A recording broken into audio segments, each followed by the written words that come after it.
Hello everyone, welcome to my video. This is what I learned when I read Animal Spirits by Robert Schiller. At least part 1. What's wrong with being confident?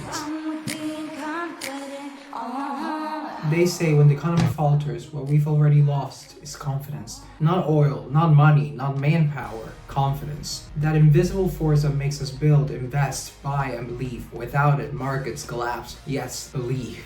With it, we dare to dream. After the crash of 1907, J.P. Morgan rushed to restore confidence by rallying bankers to invest. Franklin Roosevelt, standing in the shadow of the Great Depression, reminded Americans, the only thing we have to fear is fear itself. From the very birth of the Republic, recessions have been explained not just as financial failures, but as failures of belief. Confidence is a choice between two futures. Imagine New Orleans after Hurricane Katrina. If no one rebuilds, no one else will. That is the dual nature of confidence, the good equilibrium and the bad one. The word itself comes from the Latin fido, I trust. Credit comes from credo, I believe. These are not cold calculations. Confidence is not just a prediction of rosy or bleak outcomes. It's trust, it's faith, it's a belief that goes beyond the rational. In good times, people trust instinctively. They buy without hesitation, they suspend their doubts. Asset values rise, everyone feels like a genius, but when confidence vanishes, the tide recedes, and suddenly the nakedness of our decisions is exposed. Miss, they told me to do that, and now they want to talk to you. Scusa! That won't be necessary. Oh my God! I don't believe it! Money, the perfect illusion. Money illusion happens when we confuse nominal dollars with real value. Economists like to imagine we're rational calculators focused on what money buys, but in reality we're tricked by the face value. We anchor on the number and not on what it means. The great economist Irving Fisher obsessed over this. He wrote a whole book called The Money Illusion. He told the sad story of Cora, a woman who inherited $50,000 in bonds in 1908. 20 years later, her bonds were still worth $50,000 on paper, but inflation had quietly eaten away 3/4 of her wealth. She hadn't lost a cent, and yet she had lost everything. Today we still live with money illusion. We feel good when our salaries rise. Even if inflation rises faster, we panic when prices jump. Even if wages catch up, we negotiate, we vote, we invest, often guided not by real values but by the illusion of nominal ones, aka money illusion. Let me clue you in. I am not in danger, Skylar. I am the danger. To be fair or to be corrupt. If we want to understand the animal spirits that drive the economy, we can't just look at trust and confidence. We have to stare straight into the shadows, corruption, deception, and bad faith.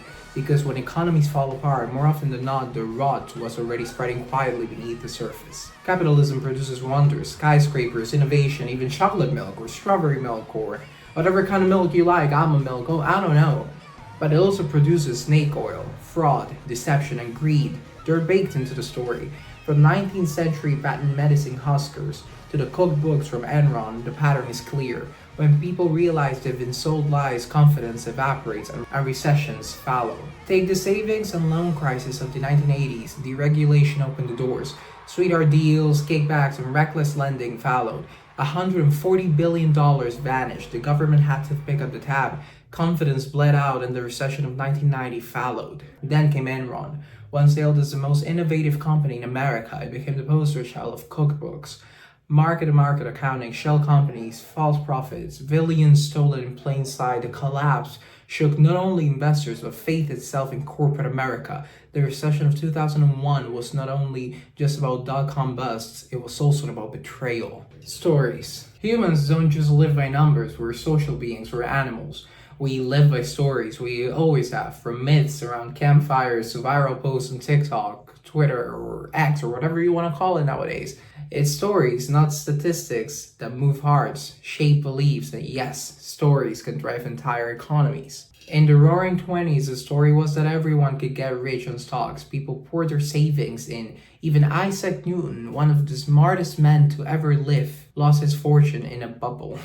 The story was irresistible until it wasn't. Then came 1929 and the Great Depression. The power of stories isn't just in markets, they drive politics, policy, and even identity. Roosevelt's line, "The only thing we have to fear is fear itself," wasn't a statistic, it was a story. A narrative of courage meant to rekindle faith in a broken nation. Stories give us something data cannot. meaning. Economists like to think people make decisions based on rational analysis, but in truth, most decisions, whether to buy, invest, or hold back, are shaped by stories we've heard and stories we tell ourselves, whether to love, whether they like us, whether he loves us, whether we like her, or stuff like that.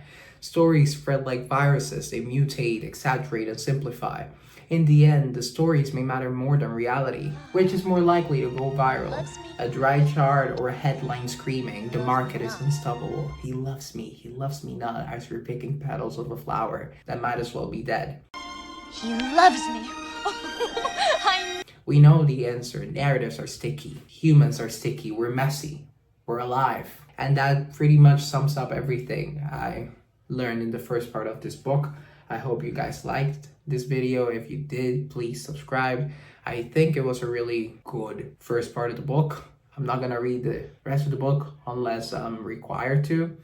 But yes, be sure to subscribe, like the video, leave a comment down below. As always, it's been a pleasure. Tis I, signing off.